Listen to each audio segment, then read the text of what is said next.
Hello dear, welcome करता हूं आप सभी का बोर्ड ज्ञान अड्डा यूट्यूब चैनल पे। आपने इस वीडियो पे क्लिक किया, इसका मतलब आप भी क्लास 12th में पढ़ते हैं। तो इस वीडियो को पूरा देखिएगा। आज का इस वीडियो में क्लास 12th का हिस्ट्री चैप्टर नंबर 2 को देखने वाले हैं और चैप्टर 2 का पार्ट 4 को इस वीडियो में देखने वाले हैं। इससे पहले का वीडियो में चैप्टर 2 का पार्ट 1, पार्ट 2 और पार्ट 3 को क्लियर करा दिया जा चुका है। तो आपने अगर उसे अभी तक नहीं देखे हैं तो इस वीडियो के डिस्क्रिप्शन में चैप्टर 2 का पार्ट 1, पार्ट 2 और पार्ट 3 देखने को मिल जाएगा। तो आप लोग पहले उसे देख लें, उसके बाद ये चैप्टर 2 का पार्ट 4 को देखिएगा ताकि आपको बहुत ही आसानी तरीके से समझ में आ जाए। मैं बता दूं कि आज का इस वीडियो उन सभी विद्यार्थियों के लिए वेरी वेरी महत्वपूर्ण है जिन्हें 2027 में इंटर का बोर्ड एग्जाम देना है। आज का इस वीडियो देख लेने के बाद आपको किसी भी तरीके का अलग से किसी भी किताब को पढ़ने की जरूरत या कहीं भी फिर से वीडियो दोबारा देखने की जरूरत नहीं पड़ेगी।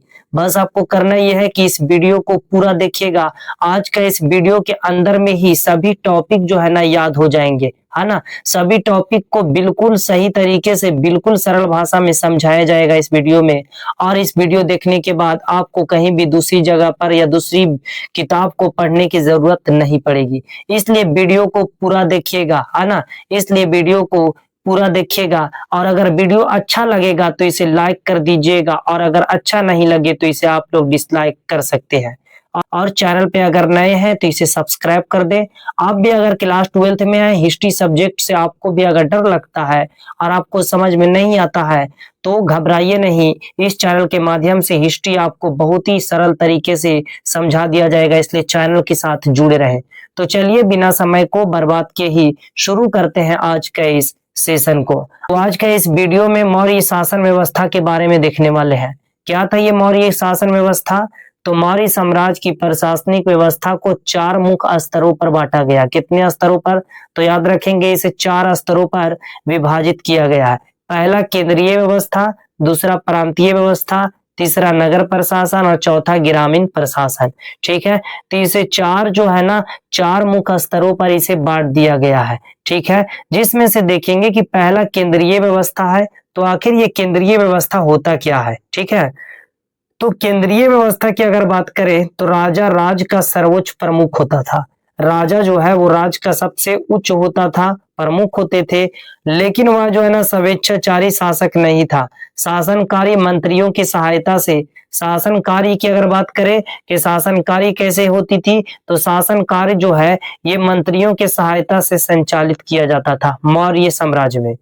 राजा को मार्गदर्शन देने के लिए एक मंत्र यानी कि मंत्रण परिषद होती थी, जिसमें लगभग 12 से 30 सदस्य होते थे। कितने? तो यानी कि मंत्रणा में कितने? तो 12 से 20 सदस्य होते थे। और इन मंत्रियों को राज्य द्वारा नियमित वेतन दिया जाता था। राज्य के द्वारा वेतन दे दिया जाता था, है ना। और जिससे प्रशासन सुचारू रूप से चल सके, इसलिए इन्हें वेतन के रूप में जो है ना तनख्वाह दे दिया जाता था, वेतन दे दिया जाता था। फिर अगला पॉइंट आता है प्रांतीय व्यवस्था। अशोक के अभिलेख से यह जानकारी मिलती है कि साम्राज्य को कई बड़े प्रशासनिक क्षेत्रों में बांटा गया था। प्रमुख प्रांत जो है ना इस प्रकार से है, यानी कि अशोक के अभिलेख से क्या जानकारी मिलती है? तो ये जानकारी मिलती है कि साम्राज्य जो है इसे कई बड़े प्रशासनिक क्षेत्र में बांटा गया था। जिनमें से प्रमुख कौन कौन से? तो पहला पूर्वी क्षेत्र है। पूर्वी क्षेत्र की राजधानी थी तक्षशिला।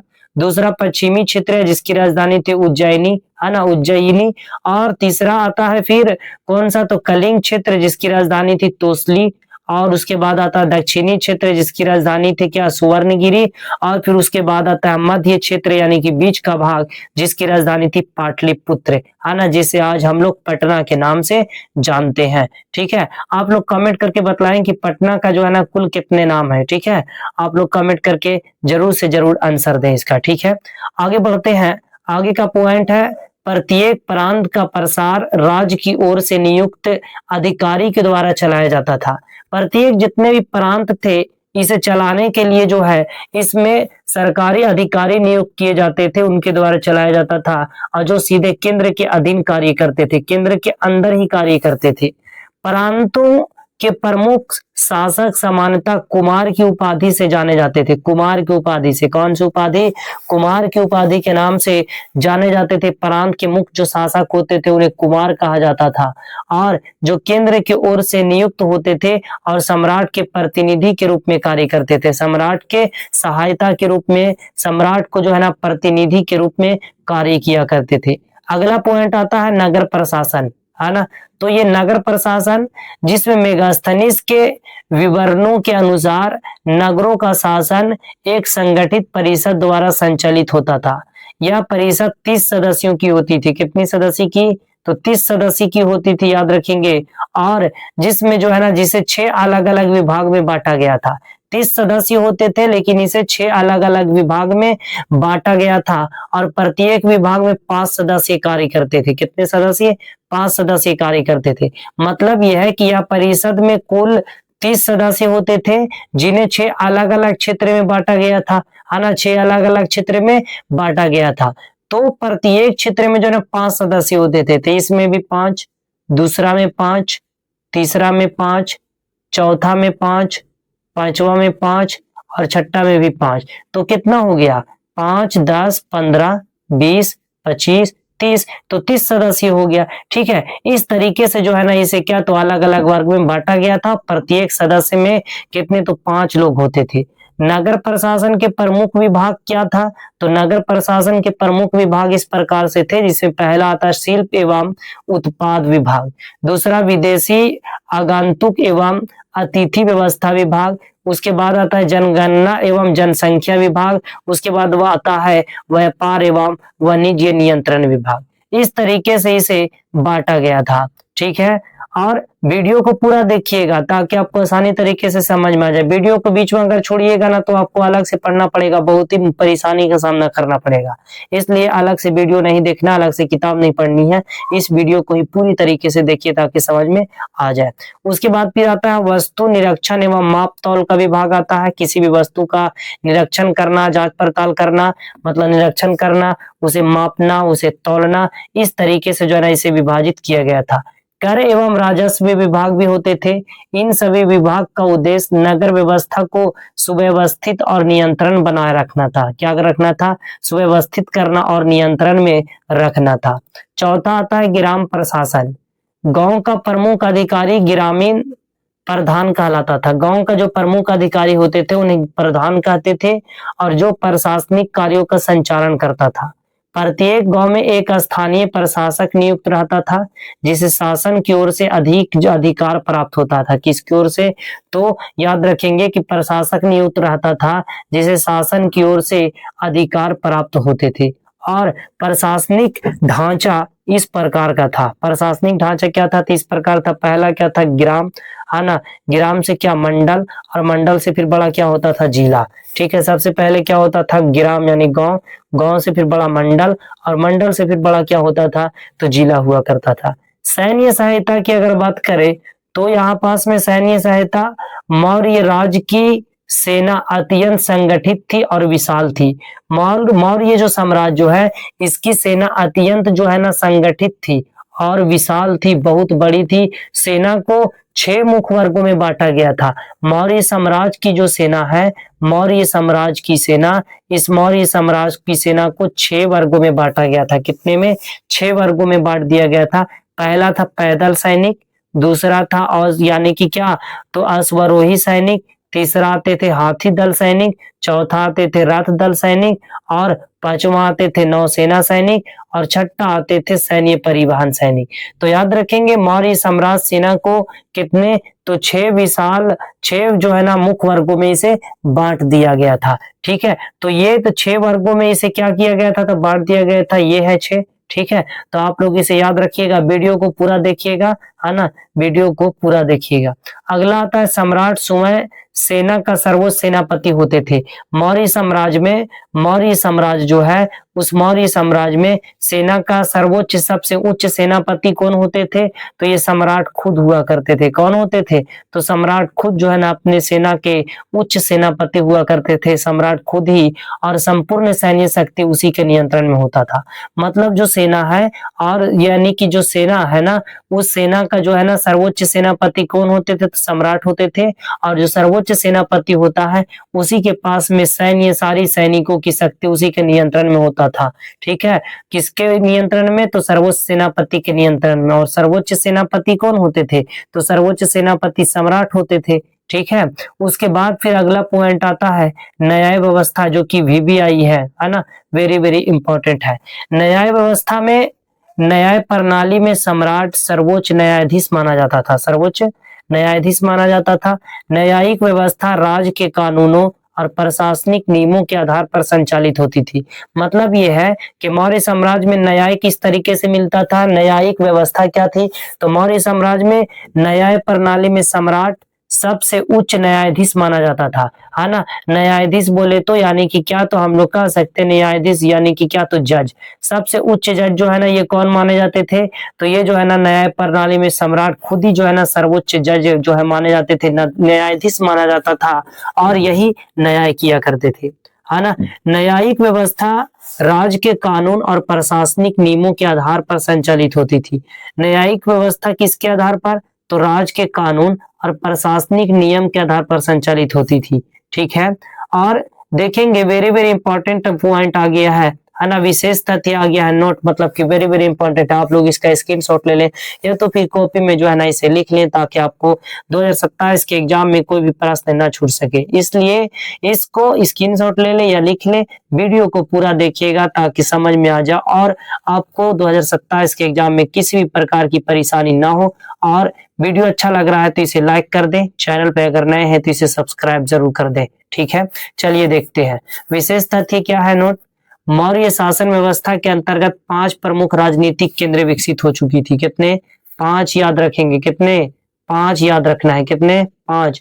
और तक्षशिला, उज्जैनी, दूरस्थ क्षेत्रों को जोड़ने वाले महत्वपूर्ण व्यापारिक मार्गों पर स्थित प्रमुख नगर माने जाते थे। उसके बाद आता है स्वर्णगिरी, यानी कि स्वर्णगिरी मतलब सोना का पर्वत। ठीक है, कर्नाटक क्षेत्र में स्थित था। स्वर्णगिरी कौन सा क्षेत्र में? तो याद रखेंगे कर्नाटक में था, जो स्वर्ण उत्खनन यानी कि सोने की खदान के लिए प्रसिद्ध है ना।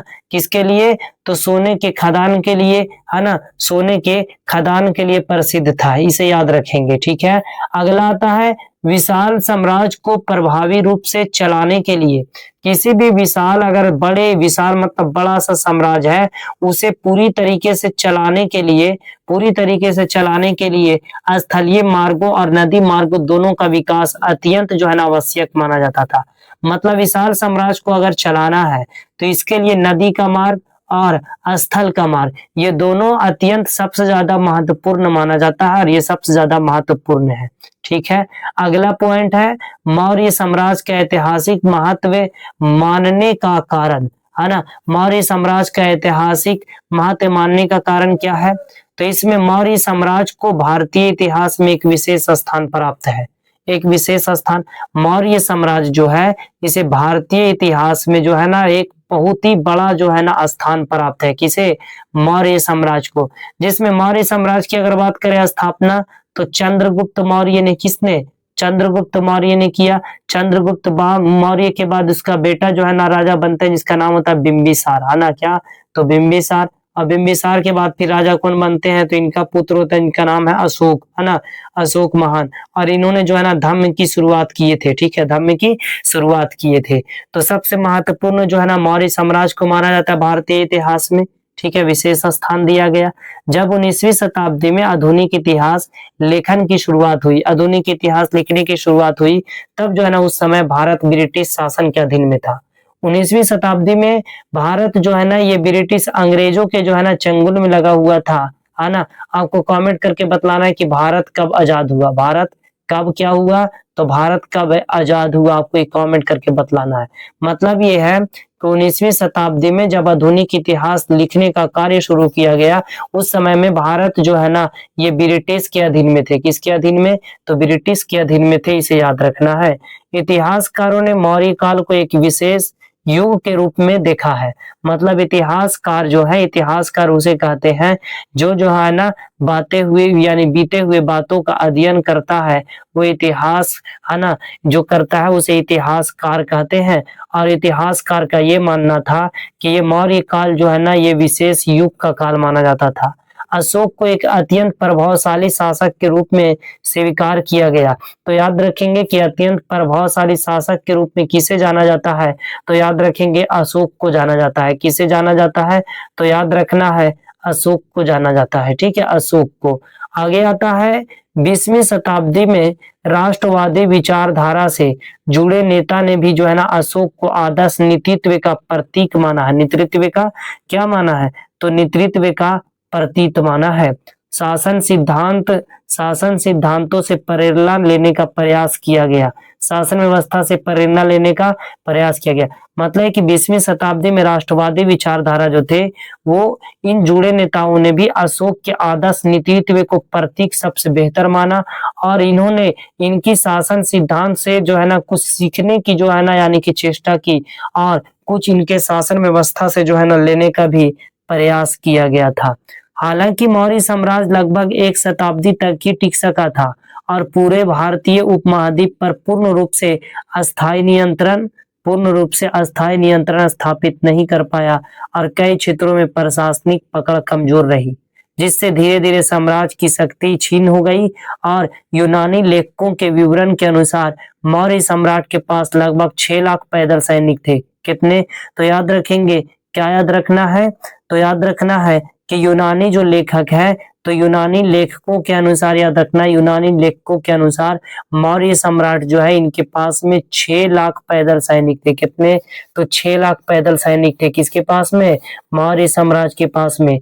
और 6 लाख पैदल सैनिक के अलावा 30,000 घुड़सवार थे और 9,000 युद्ध करने वाले हाथी थे। कितने, तो 9,000 युद्ध करने वाले हाथी थे। याद रखेंगे कितने, 9,000 युद्ध करने वाले हाथी थे और 30,000 घुड़सवार थे और 6 लाख पैदल चलने वाले सैनिक भी मौर्य साम्राज्य के पास में थे। इसीलिए मौर्य साम्राज्य को सबसे शक्तिशाली के रूप में जाना जाता है, सबसे शक्तिशाली से माना जाता है। 6 लाख पैदल सैनिक जो कि बहुत बड़ी संख्या है, 30,000 घुड़सवार ये भी बड़ी संख्या है, 9,000 युद्ध करने वाले है ना, 9,000 युद्ध करने वाले हाथी भी थे जो कि सबसे महत्वपूर्ण हाथी को माना जाता है। इसीलिए इसे जो है ना सबसे महत्वपूर्ण जो है ना शासन काल और महत्वपूर्ण शासक माना जाता है किसे, मौर्य साम्राज्य को और मौर्योत्तर वाले शासकों को, जैसे चंद्रगुप्त मौर्य, बिंबिसार, बिंदुसार, ये सभी को। वीडियो को पूरा देखिएगा, अच्छा लगे तो इसे लाइक कर दीजिए। ठीक है, फटाफट से लाइक कर दीजिएगा। उसके बाद आता है सुंग वंश। सुंग वंश मौर्य वंश के अंतिम शासक विरहद की हत्या और उसके सेनापति पुष्यमित्र सुंग द्वारा की गई थी, और इसी के साथ 185 ईसा पूर्व में सुंग वंश की स्थापना हुई थी। तो याद रखेंगे सुंग वंश की स्थापना कैसे शुरू हुई, तो मौर्य वंश के बाद कौन सा वंश आता है, सुंग वंश। मौर्य वंश के बाद सुंग वंश आते हैं, है ना, सुंग वंश आता है। तो सुंग वंश के अंतिम शासक थे वीरभद्र, और वीरभद्र की हत्या हो गई और उसके सेनापति जिसका नाम था पुष्यमित्र सुंग द्वारा की गई, और इसी के साथ 185 ईसा पूर्व में सुंग वंश की स्थापना की गई थी। तो सुंग वंश से पहले कौन से शासन थे, तो याद रखेंगे मौर्य वंश, है ना। सुंग वंश से पहले कौन सा वंश, मौर्य वंश, और मौर्य वंश के बाद सुंग वंश थे, और सुंग वंश की स्थापना कब, तो 185 ईसा पूर्व में हुई थी, है ना। 185 ईसा पूर्व में सुंग वंश की स्थापना हुई थी।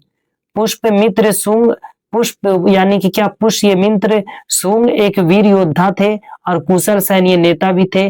राजनीतिक रूप से दक्ष रणनीतिकार यानी कि क्या, रणनीतिकार तथा प्रभावशाली शासक था, और उसने ब्राह्मण परंपराओं को संरक्षण दिया और राज्य की प्रभावशाली व्यवस्था को पुनर्गठित किया। इस शासक ने लगभग 36 वर्षों तक राज संचालन किया था। कितने वर्षों तक, तो याद रखेंगे कि सुंग वंश जो है ना ये 36 वर्षों तक से राज संचालन किया, और अपने शासन काल में उसने जो है ना 2 बार अश्वमेध अनुष्ठान संपन्न किए थे। कितने बार, तो याद रखेंगे 2 बार। कितने बार, 2 बार। अश्वमेध जो है ना, अश्वमेध अनुष्ठान जो होता है इसमें ये था कि अगर कोई भी व्यक्ति अगर क्षत्रिय नहीं है तो अश्वमेध करने के बाद वो खुद को क्षत्रिय मान लिया जाता था और उसे फिर राजा बना दिया जाता था, सबसे ऊंचे दर्जे मिल जाया करते थे। है ना। तो सुंग वंश के बाद आता है कनौ वंश, है ना। कौन सा वंश? तो सुंग वंश के बाद कनौ वंश। कनौ वंश जो है सुंग वंश के अंतिम शासक थे देवभूति, है ना। और देवभूति को हटाकर उसके मंत्री थे वसुदेव कनौ, है ना। क्या थे? वसुदेव कनौ। तो वसुदेव कनौ जो जो है ना 75 ईसा पूर्व में कनौ वंश की स्थापना किए थे। तो याद रखेंगे कनौ वंश, सुंग वंश के बाद कनौ वंश, इससे पहले याद रखे, है ना, मौर्य वंश। मौर्य वंश के बाद फिर आता है कौन सा वंश? सुंग वंश। और सुंग वंश के बाद फिर आता है कौन सा वंश? तो कनौ वंश, है ना। तो कनौ वंश, तो याद रखेंगे कि सुंग वंश के अंतिम शासक कौन थे? तो सुंग वंश के अंतिम शासक थे देवभूति, और देवभूति के मंत्री का नाम था क्या? तो वसुदेव कनौ। और वसुदेव ही कनौ जो है ना, ये देवभूति जो शासक थे इसी के मंत्री जो है ना, ये शासक को हटा करके, अपने ही राजा को हटा करके 75 ईसा पूर्व में सुंग वंश की स्थापना कर दिए थे। किसके द्वारा? तो वसुदेव कनौ के द्वारा। सो यानी कि किसकी? तो वसुदेव कनौ के द्वारा जो है ना कनौ वंश की स्थापना की गई थी। किसकी स्थापना? तो अपने राजा को देवभूति को हटा करके, अपने शासक देवभूति को हटा करके उसके मंत्री वसुदेव कनौ ने 75 ईसा पूर्व में कनौ वंश की स्थापना किए थे। और इसके साथ ही सुंग शासन का अंत हुआ और एक नए राजवंश का उदय हो गया, है ना। सुंग शासक जो है, सुंग शासन थे, है ना। सुंग वंश इसकी क्या हो गई? तो पतन, और उसके बाद कनौ वंश की जो है ना स्थापना हो गई थी। कौन सी वंश की? तो याद रखेंगे कि इसके बाद जो है ना कनौ वंश की स्थापना कर दिया गया था। ठीक है दोस्तों, तो इसे याद रखना है, कनौ वंश की स्थापना कर दी गई सुंग वंश के बाद। कौन से वंश के बाद? तो याद रखना है इसे, सुंग वंश के बाद। ठीक है, और उसके बाद फिर आता है सुंग वंश के बाद यानी कि कनौ वंश। कनौ वंश के बाद फिर आता है सातवाहन वंश। सातवाहन वंश में कनौ वंश के अंतिम शासक थे कि जिसका नाम था सुशर्मा। सुशर्मा का पतन हो गया, और पतन के बाद सीमुक नामक व्यक्ति ने 60 ईसा पूर्व में सातवाहन शासन की शुरुआत किए थे। तो याद रखेंगे कि सातवाहन वंश के पहले कौन से थे? तो कनौ वंश। और कनौ वंश के अंतिम शासक का नाम क्या था? तो ये अंतिम शासक का नाम था सुशर्मा, और इनका पतन हो गया और 60 ईसा पूर्व में सीमुक नामक व्यक्ति ने जो है ना सातवाहन वंश की स्थापना किए थे। और इस वंश ने गोदावरी कृष्णा नदियों के मध्यवर्ती क्षेत्र पर नियंत्रण स्थापित किया, जिसे प्राचीन काल में आंध्र क्षेत्र कहा जाता था। ठीक है, और इसलिए इन्हें आंध्रा यानी कि इसलिए इसे आंध्र सातवाहन भी कहा जाता है। आंध्र सातवाहन भी कहा जाता है किसे? तो सातवाहन वंश को कहा जाता है, याद रखना है इसे।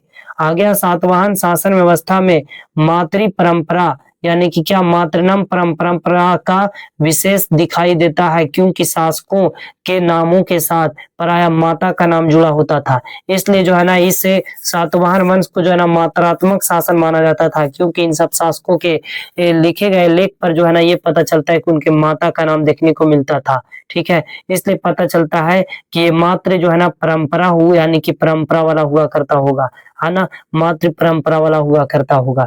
ठीक है, और इस काल के राजाओं द्वारा अनेक शिलालेख और अभिलेख बनाए गए थे। इस काल के राजा के द्वारा अनेक शिलालेख अभिलेख बनाए गए, जिनमें इतिहासकारों को सातवाहन काल के इतिहास की जानकारी प्राप्त होती है। सातवाहन वंश में कुल 19 शासक हुए थे। कितने? कुल 19 शासक हुए, जिनमें सीमुक को सबसे प्रभावशाली और प्रमुख शासक माना जाता है। सबसे प्रभावशाली और प्रमुख शासक माना जाता है, याद रखेंगे इसका। ठीक है, अगला फिर वंश आता है कुषाण वंश। ठीक है, कुषाण वंश। तो कुषाण वंश में भारत में कुजुल कदफिसेस ने कुषाण शासन की स्थापना किए थे। तो अगर पूछा जाए कुषाण शासन जो है, कुषाण वंश की स्थापना किसने किए थे? तो याद रखेंगे जिसका नाम है क्या? तो कुजुल कदफिस, है ना। कुजुल कदफिस इसने कुषाण शासन की स्थापना की, और उसके पश्चात यानी कि क्या? वीम कदफिसेस इस वंश का शासक बना और शासन को आगे बढ़ाया, और कनिष्क कुषाण वंश का सबसे प्रभावशाली और शक्तिशाली शासक माना जाता है। तो कनिष्क को जो है ना कुषाण वंश का सबसे प्रभावशाली शासक, शक्तिशाली शासक माना जाता है। वह 78 ईस्वी में कनिष्क ने 78 ईस्वी में क्या किया था? गद्दी पर बैठा और लगभग 101 ईस्वी तक शासन करता रहा। कितनी ईस्वी तक? 101 तक। 78 ईस्वी में गद्दी पर बैठा, 101 ईस्वी तक जो है ना शासन करता हुआ रहा। कनिष्क ने अपने सैन्य अभियानों के माध्यम से चीन पर विजय प्राप्त की। कश्मीर के क्षेत्र में कनिष्क यानी कि क्या कनिष्कपुर नगर की स्थापना करवाई और उसके लगातार युद्ध अभियान में उसके सेनापति असंतुष्ट हुए और अंततः जो है ना उसकी हत्या कर दी। किसकी? तो कनिष्क की जो है ना सेनापति इससे क्या हो गए, तो इससे जो है ना यानी कि असंतुष्ट हुए और फिर कनिष्क की क्या कर दिए, तो हत्या कर दी। कनिष्क की हत्या कर दिया गया। ठीक है, कनिष्क का ये हत्या कर दिया गया। उसके बाद कनिष्क के पश्चात कुषाण सत्ता का पतन हो गया।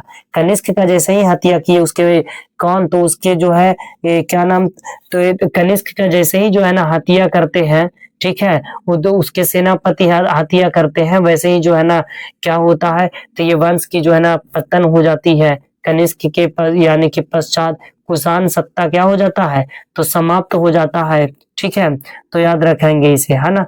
तो इसे जो है ना इस सत्ता का पतन हो जाता है और कुछ समय बाद यानी कि क्या, तो सौधियों द्वारा कुषाण शासन समाप्त कर दिया गया। और फिर उसके बाद आता है ना, समाप्त कर दिया गया। उसके बाद आता है क्या, तो मौर्यों के पतन के बाद भारत में गुप्त वंश का उदय हुआ। मौर्यों के पतन के बाद कौन से वंश का उदय हुआ, तो याद रखेंगे गुप्त वंश का उदय हुआ और एक नए युग की शुरुआत हुई। गुप्त वंश का उदय हुआ और एक नए युग की क्या हुई, तो एक नए युग की शुरुआत हुई। तो दोस्तों ये था आज का वीडियो। अब मिलते हैं अगले नेक्स्ट पार्ट में। अब पढ़ाई होगी गुप्त वंश के बारे में और चंद्रगुप्त प्रथम के बारे में। अगला जो है ना पार्ट में पढ़ाई किया जाएगा। ये था क्लास 12 हिस्ट्री चैप्टर 2 का पार्ट 4। इससे पहले का वीडियो में पार्ट 1, पार्ट 2, पार्ट 3 को क्लियर करा दिया जा चुका है। आप लोग नहीं देखे हैं तो उसे इस वीडियो डिस्क्रिप्शन में लिंक मिल जाएगा, उसे देख लें। उसके बाद ये जो वीडियो है ये पार्ट 4 है, उसके बाद इसे देखिएगा ताकि आसानी तरीके से समझ में आ जाए। तो ये था आज का वीडियो। आपको कैसा लगा, अगर अच्छा लगा तो इसे लाइक कर दें, है ना। और अच्छा लगा तो एक छोटी सी कमेंट जरूर करिएगा और चैनल पे अगर नए हैं तो इसे सब्सक्राइब कर दें ताकि आपकी तैयारी में किसी प्रकार की कोई भी दिक्कत ना हो और जब भी वीडियो अपलोड किया जाए तो आपके पास सबसे पहले नोटिफिकेशन पहुंचे, है ना। वीडियो आने का समय है वही शाम 6:30 पर रोजाना वीडियो अपलोड किया जाता है इस चैनल पे, इसलिए चैनल को सब्सक्राइब कर लें। 2027 में अगर आपका भी सपना है 95% अंक प्राप्त करने का, तो इस वीडियो को इस चैनल के साथ जरूर से जरूर जुड़ें, चैनल को सब्सक्राइब कर दें। मिलते हैं अगले पार्ट में, पार्ट 5 में। तब तक के लिए पढ़ते रहें, मस्त रहें, स्वस्थ रहें। जय हिंद।